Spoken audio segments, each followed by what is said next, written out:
اگر کفار مکہ کے پاس قرآن مجید کے چیلنج کا جواب ہوتا تو وہ اس طرح کی کوئی آیت لے کے آتے، کوئی صورت لے کے آتے، بدر میں تلواریں لے کے دونوں آتے۔ تلواریں اٹھائی تب تھی جب ان کے پاس دلیل کا جواب نہیں تھا۔ قرآن مجید فرقان حمید اللہ تعالیٰ کی وہ لاریب کتاب ہے کہ قرآن مجید کے ساتھ جب انسان کا تعلق ہو جاتا ہے، جب قرآن مجید کے ساتھ انسان کی وابستگی ہو جاتی ہے، جب اس کے ساتھ انسان پوری طرح جڑ جاتا ہے، تو پھر ایک خاص محبت انسان کو جو اس سے ہوتی ہے تو پھر تربیت ہونے لگتی ہے، تربیت ہونے لگتی ہے انسان کی۔ انسان کے دل پر لگے ہوئے جتنے میل کچیل ہوتے ہیں قرآن مجید کی برکت سے وہ سارے دھلنے شروع ہو جاتے ہیں۔ انسان اپنے آپ کو اللہ تعالیٰ کے قریب محسوس کرتا ہے۔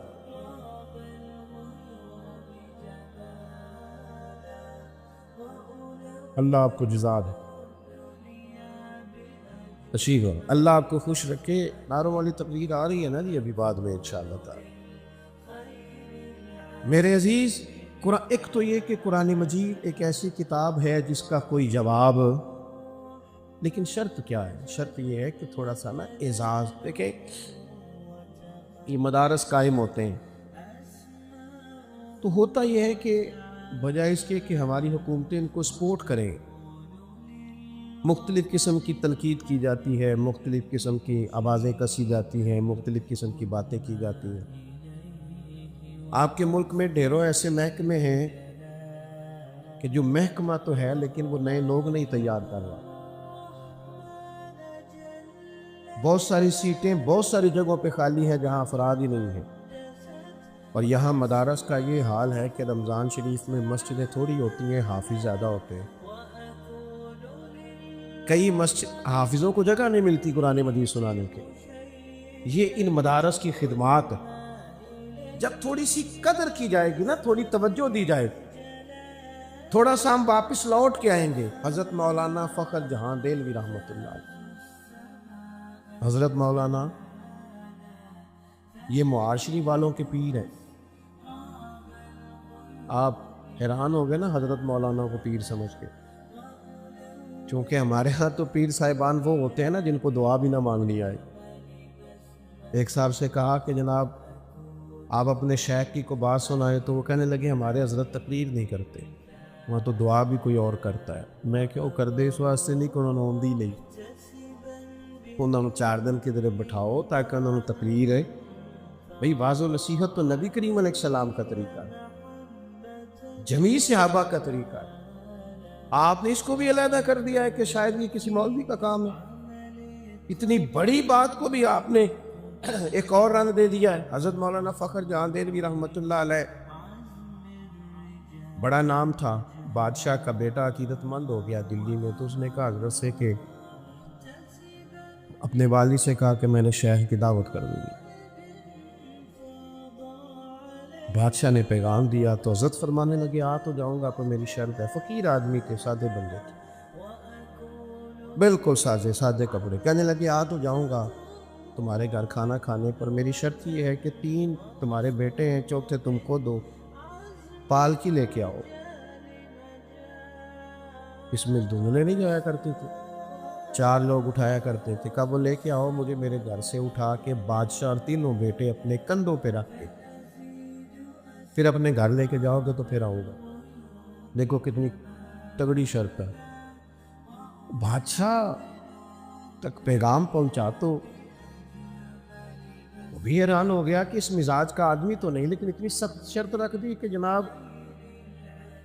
کوئی آفیسر نہیں، وزیر نہیں، بڑے لوگ نہیں، بادشاہ خود 3 اس کے بیٹے وہ آئیں اور کندھوں پہ اٹھا کے لے جائیں۔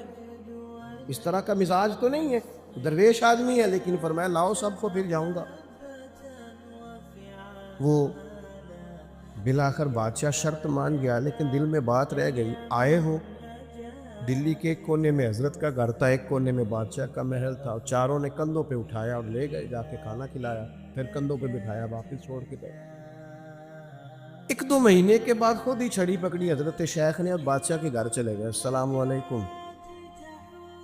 کیسی طبیعت ہے؟ تو بادشاہ کہنے لگا مولانا عجیب آدمی ہونا، جب کہا تھا آؤ تو تب کہا تھا 4 بندے آئیں اور وہ بھی آپ لوگ خود ہو اور پھر اٹھا کے لے جائیں، تو آج بغیر بتائے ہی آ گئے ہو۔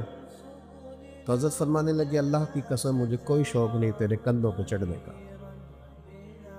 مجھے کوئی شوق نہیں تجھ سے اعزاز مانگنے کا، ایک ذرہ بھی میرے اندر نہیں ہے کہ مجھے اعزاز دیا جائے۔ دیکھو نا میں اکیلا آ گیا ہوں، مجھے کوئی اس سے غرض نہیں، بے نیاز لوگ ہیں، ایسی کسی دے کچھ بھی نہیں لگ دے، نہ کوئی ساڈا دربی تے اٹھ بلیا چلو تے وسیے جتھے وس دے سارے ہی انے، نہ کوئی ساڈی ذات پچھانے نہ کوئی سانو منے، وہ ضرورت نہیں ان چیزوں کی۔ تو کہا پھر حضرت وجہ کیا تھی؟ فرمانے لگے جس دن تو مجھے کندھوں پہ اٹھا کے لایا ہے نا، وہ دن اور آج کا دن میرے مدرسے کے دروازے پہ طالب علموں کا تاندا بندھا ہوا، داخلے کو جگہ نہیں مل رہی۔ لوگ کہہ رہے ہیں اگر علم کا یہ اعزاز ہے تو ہم سب نے اپنے بچے مدارس میں داخل کرانے۔ مجھے شوق نہیں تھا، لیکن تو دیکھ کس طرح لوگوں کی رغبت ہوئی ہے جب ہم تھوڑا سا نا سپورٹ کریں گے نا علم کو، جب تھوڑا سا سپورٹ کریں گے۔ ہم نے مسجد کو سپورٹ کیا ہے، مدارس کو بھی سپورٹ کیا ہے، لیکن مسجد اور مدرسے چلانے والے عالم کو سپورٹ نہیں کیا۔ مسجد میں چندہ دے دیا، مدرسے میں چندہ دے دیا، اینٹوں کی ضرورت ہوئی دے دی، لیکن جو درجہ جو اہمیت اس شخص کو دینی چاہیے تھی جو وہاں موجود ہے، جس اعزاز کا وہ مستحق تھا، اگر وہ اعزاز ملتا تو پھر فروغ علم کے اندر زیادہ قوت آتی۔ ایک تو یہ کہ قرآن مجید انمول ہے، ہمیں اس کو سمجھ لینا چاہیے، اور دوسرا یہ کہ جو اس کو پڑھانے والے ہیں پڑھنے والے ہیں ان کا جب اعزاز، آج آپ دیکھ لیں کسی سے کہا جائے نا جناب وہ مولانا درس نظامی پڑھے ہوئے ہیں تو کہتے ہیں نہیں وہ تو ٹھیک ہے، پڑھے کتنا ہے؟ کہتے ہیں وہ فاضل ہے درس نظامی، کہتے ہیں نہیں وہ تو ٹھیک ہے، تعلیم کتنی ہے؟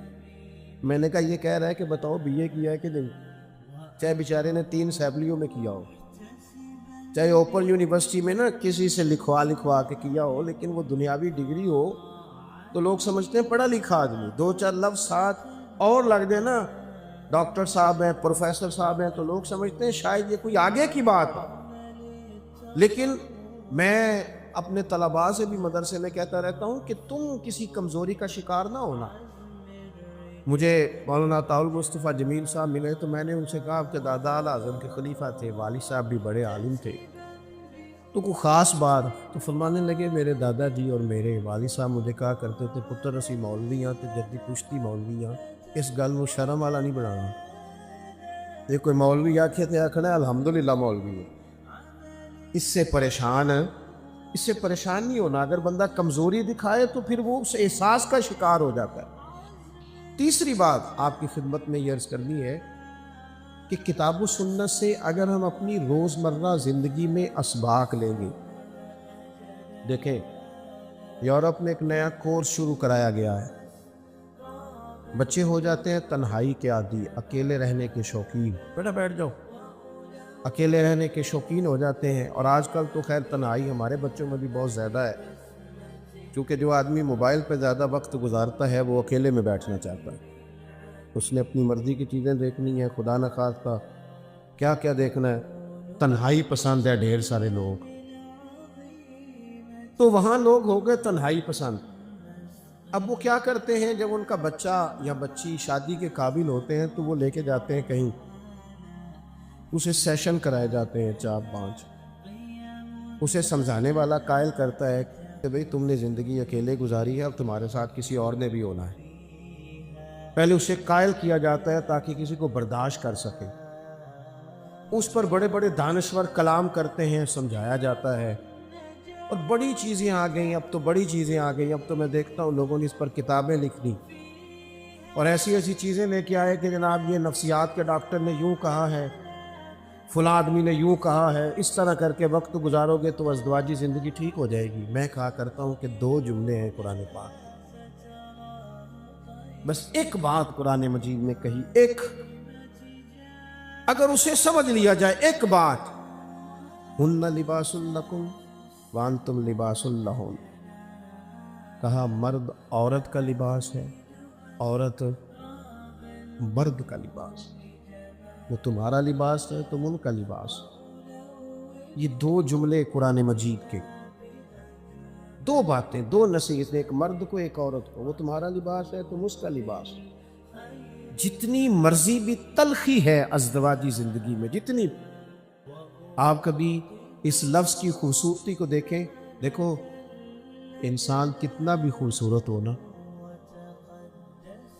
اگر اس نے لباس نہ پہنا ہو تو وہ خوبصورت نہیں لگتا، اگر اس نے لباس نہ پہنا ہو تو اچھا نہیں لگتا۔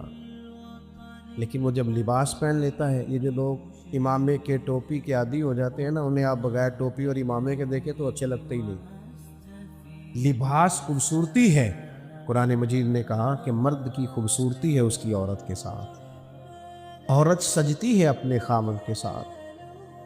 دوسری بات، لباس انسان کو گرمی اور سردی سے بچاتا ہے۔ شدید گرمی میں بھی ضرورت ہوتی ہے کہ کچھ لباس ہو تاکہ شدت نہ ہو، سورج کی تپش نہ لگے۔ میرے عزیزو، مرد عورت کو، عورت مرد کو ایک دوسرے کے لیے سائبان بنتے ہیں، مشکلات سے نکلنے کا ذریعہ بنتے ہیں۔ تیسری بات دیکھو، اتنی گہری بات کہیں اور نہیں مل سکتی۔ تیسری بات ارشاد فرمائی مفسرین کرام نے، فرمانے لگے کہ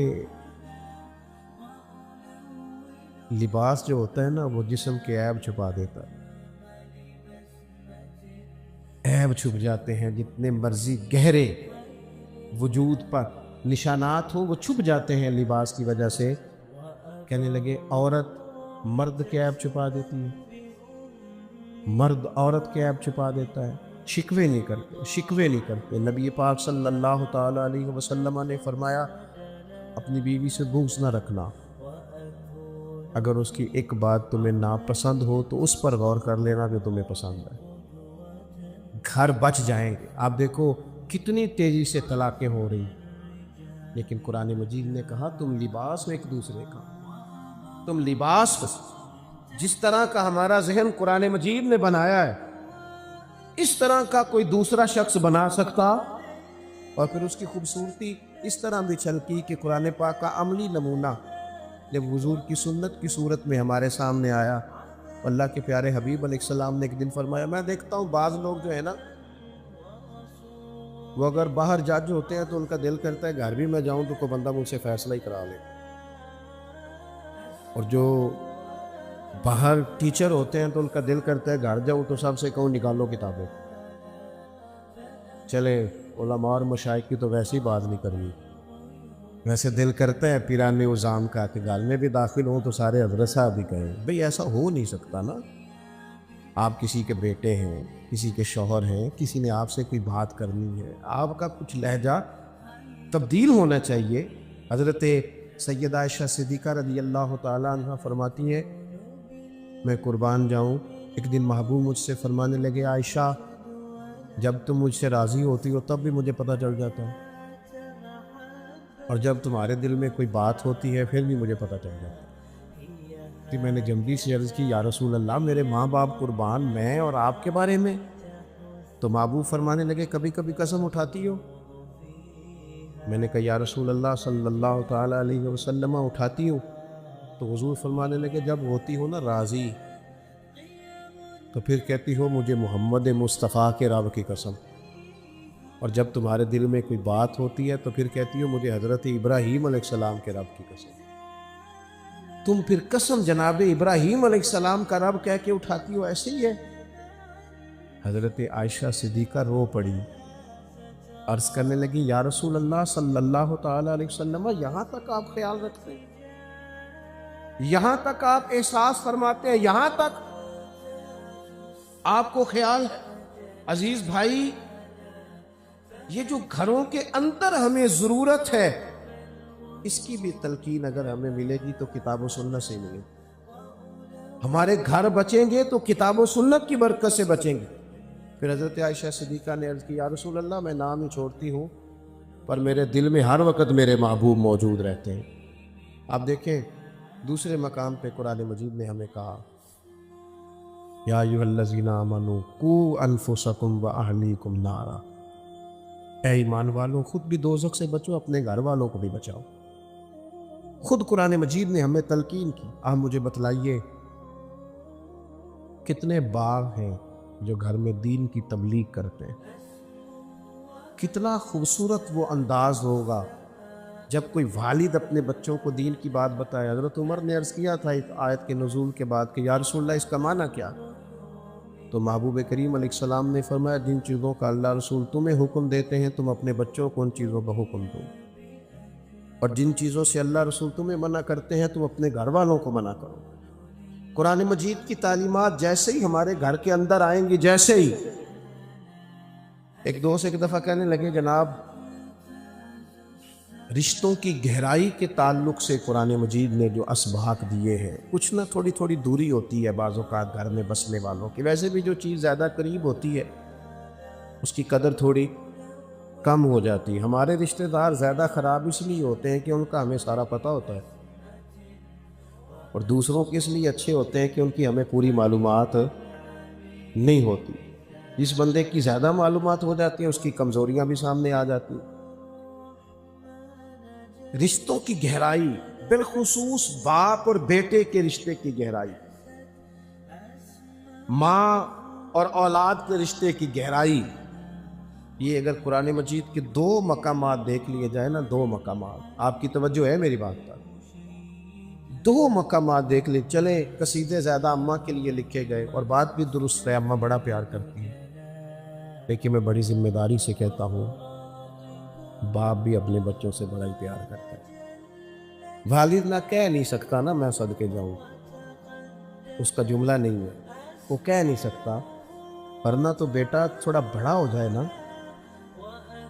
وہ اس کا قد برابر ہو جائے تو والد سمجھتا ہے کہ یہ تو میرا اعزاز بن گیا ہے، یہ تو میرے برابر آ گیا ہے، اب تو میرے لیے بڑی ساری پریشانیاں ختم ہو گئی۔ والد جس طرح راضی ہوتا ہے، جس طرح سے وہ پیار کرتا ہے، جس طرح سے اس کی طبیعت اپنی اولاد کے ساتھ لگتی ہے۔ 2 مقام قرآن مجید کے دیکھے جائیں، 2 مقامات، کسی گہرے شعر کی ضرورت نہیں، کسی لمبی چوڑی بات کی ضرورت نہیں، آپ کو کوئی دور جا کر کوئی ایسی بات میٹھی لانے کی ضرورت نہیں، صرف ان 2 باتوں کو ذہن میں لائیں۔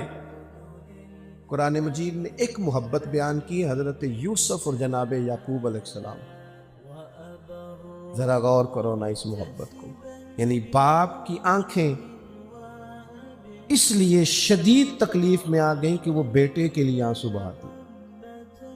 یہ اس محبت کی گہرائی قرآن پاک میں۔ دوسرا مقام حضرت ابراہیم کی جناب اسماعیل سے محبت، جناب اسماعیل کا اپنے والد سے پیار۔ کیوں ادھر ادھر سے شعراء سے ہم سنیں؟ آپ دیکھو نا، اتنی بھی کہیں گہرائی ہوتی ہے کہ باپ خنجر لے کے بیٹے کی گردن پہ رکھ دے اور اسے کہے کہ میں نے خواب دیکھا ہے، میں تجھے ذبح کر رہا ہوں، بتا تیرا کیا خیال ہے؟ اور پھر وہاں جواب میں اتنا حسن ہے۔ یہ چیزیں، یہ تلاوتیں جب ہمارے گھروں میں آئیں گی تو کس طرح کا حسن پیدا ہوگا باپ بیٹے کے رشتے، کس طرح کی خوبصورتی آئے گی۔ کیا خیال ہے بیٹا تیرا؟ تو بیٹے نے کیا کہا؟ یا وطف الما تؤمر، یہ نہیں کہا آپ ذبح کر دے، کہا ابا جی جو رب حکم دیتا ہے وہ سارا آپ میرے ساتھ کر دیں، مجھے آپ صبر کرنے والوں میں سے پائیں گے، جو حکم ہوتا ہے وہ کر دیں۔ ہمارے گھروں میں قرآن مجید آئے، ہماری سوسائٹی میں قرآن مجید آئے، ہماری قرآن پاک کے ساتھ دلچسپی ہو۔ ہوا یہ کہ ہمیں ظاہر ہے کہ ساری کمزوری عوام کے اندر سے نہیں پھوٹتی، کچھ کمزوریاں یہاں سے بھی پھوٹتی ہیں۔ میری طرح کے لوگوں کے جب قبضے ہوتے ہیں تو پھر بھی ماحول اور ہوتا ہے۔ ہمارے ہاں محفل نعت ہوتی ہے، کمال یہ ہے کہ جتنے نقیب اور جتنے نعت خواں اسٹیج پہ آتے ہیں وہ سارے کہتے ہیں سارا قرآن ہی حضور کی تعریف ہے، سارا قرآن، بالکل ٹھیک کہتے ہیں، لیکن کہتے ہی رہتے ہیں سارا قرآن حضور کی تعریف ہے، کوئی آیتیں پڑھ کے سناتے نہیں۔ بھئی آپ جب کہہ رہے ہیں سارا قرآن ہی حضور کی تعریف ہے تو پڑھو نہ کہیں سے، پڑھ کیوں نہیں رہے؟ شوق کا پیدا کیا لوگوں کے دلوں میں نعتوں کا۔ اب بعض جگہوں پہ تکلیف ہے کہ اس ماحول میں بعض قباحتیں آ گئی ہیں، لیکن شروع کس نے کیا؟ اس کو دوام کس نے دیا؟ اللہ کرے کہ مجمع سے جب یہ پرچیاں نکلتی ہیں کہ جناب فلاں نعت سنائی جائے، فلاں نعت سنائی جائے، اللہ کرے نا کہ پرچیاں مجمع سے آیا کرے کہ ہمیں سورہ رحمان سنائی جائے، پرچی آئے نا کہ ہمیں تلاوت کر کے سنائی جائے سورہ یاسین کی، ہمیں قرآن مجید کا فلاں مقام سنایا جائے۔ یہ کب ہوگا؟ جب یہ شوق پیدا کیا جائے گا، جب یہ طبیعت لگائی جائے گی۔ ضروری نہیں سارے لوگ ہی بڑا عمدہ قرآن مجید پڑھے۔ حضرت فاروق اعظم کہا کرتے تھے کہ بھئی ابی بن کعب زیادہ اچھا پڑھتے ہیں، لہذا تراویح یہ پڑھائیں گے۔ حضرت ابو موسیٰ اشعری رضی اللہ تعالیٰ عنہ خوبصورت قرآن مجید پڑھتے، خوبصورت۔ سیدنا عمر کی ملاقات ہوتی تو حضرت عمر کہتے ابو موسیٰ ذرا مجھے میرے رب کی یاد تو دلا دے۔ وہ قرآن مجید کی تلاوت شروع کرتے تو حضرت عمر رونا شروع کرتے۔ قرآن پاک کے ساتھ جو دلچسپیاں امت کی رہیں، جو شوق رہا، جو درد رہا، ہم نے اپنے بزرگوں کو یہ دیکھا کہ وہ صبح کی نماز کا اکیلا نام ہی نہیں لیتے تھے۔ وہ کہتے تھے میں نماز پڑھی پھر میں سبق پڑھیا، نماز سبق تو فارغ۔ ان کا پورا جملہ یہ تھا کہ صبح اٹھے، قرآن مجید کی تلاوت کی، نماز پڑھی، اس کے بعد کوئی اور کام کیا۔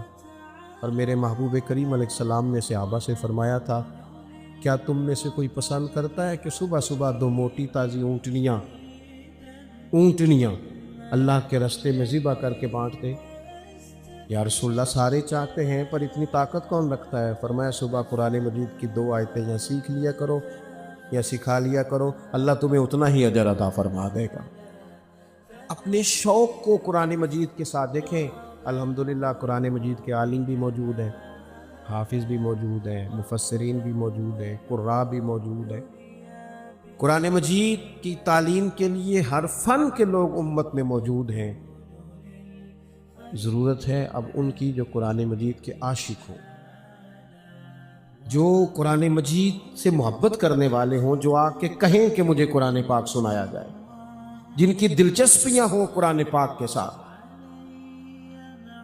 نبی پاک صلی اللہ تعالیٰ علیہ وآلہ وسلم بڑے شوق سے قرآن مجید کی تلاوت فرماتے اور دیر تک حضور قرآن مجید پڑھتے، اور جب حضور پہاڑ کی چوٹی پر بیٹھ کے قرآن پاک کی تلاوت کرتے تو وہ جو انکاری تھے نا، وہ بھی چھپ چھپ کے نا پہاڑوں کے پیچھے حضور کی تلاوت سنا کر۔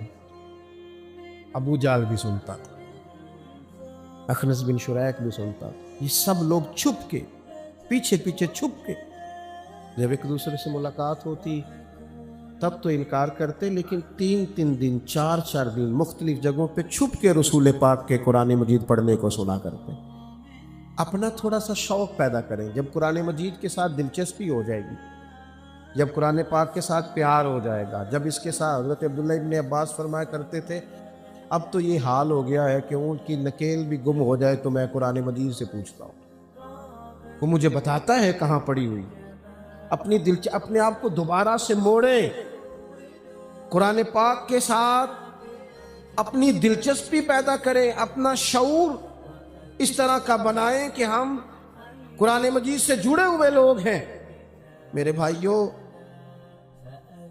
وقت اتنی تیزی سے ہمارے ہاتھوں سے نکل رہا ہے، اتنی تیزی سے، قبل اس کے کہ پھر اینک لگا کے بھی پڑھا جائے تو پڑھا نہ جا سکے، پھر یہ کہ تھوڑا سا پڑھنے کے بعد آنکھیں تھکنے لگے، قبل اس کے کہ پھر ہم کوشش بھی کریں تو ہماری زبان نہ چلے۔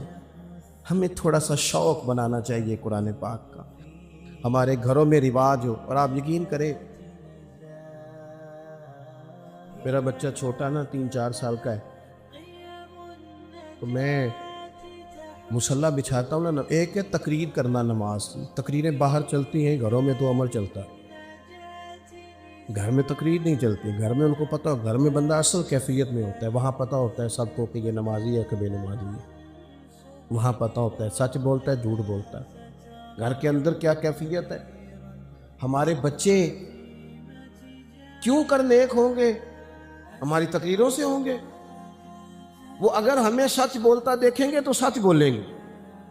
اگر ہمیں دیکھو، کبھی کسی باپ نے مجبوری سے کہا تھا اپنے پتر کو کہ بیٹا باہر کہہ دو کہ میں گھر میں نہیں. ہو سکتا ہے کوئی بڑی مجبوری ہے، لیکن اگر ایک دفعہ آپ نے جھوٹ بولنے کا اسے کہہ دیا نا، ایک دفعہ، پھر ساری زندگی روئیں گے کہ بیٹا میرے ساتھ تو سچ بولا کر، اور تیری مہربانی مجھے سچ بتایا کر. لیکن پھر وہ قابو نہیں آئے. میں مصلی بچھاتا ہوں تو بچے کو پتہ نہیں ابھی نماز کیا ہوتی ہے، تو وہ ساتھ آ کے کھڑا ہو جاتا، سجدہ کرنے کی بجائے لیٹ جاتا ہے.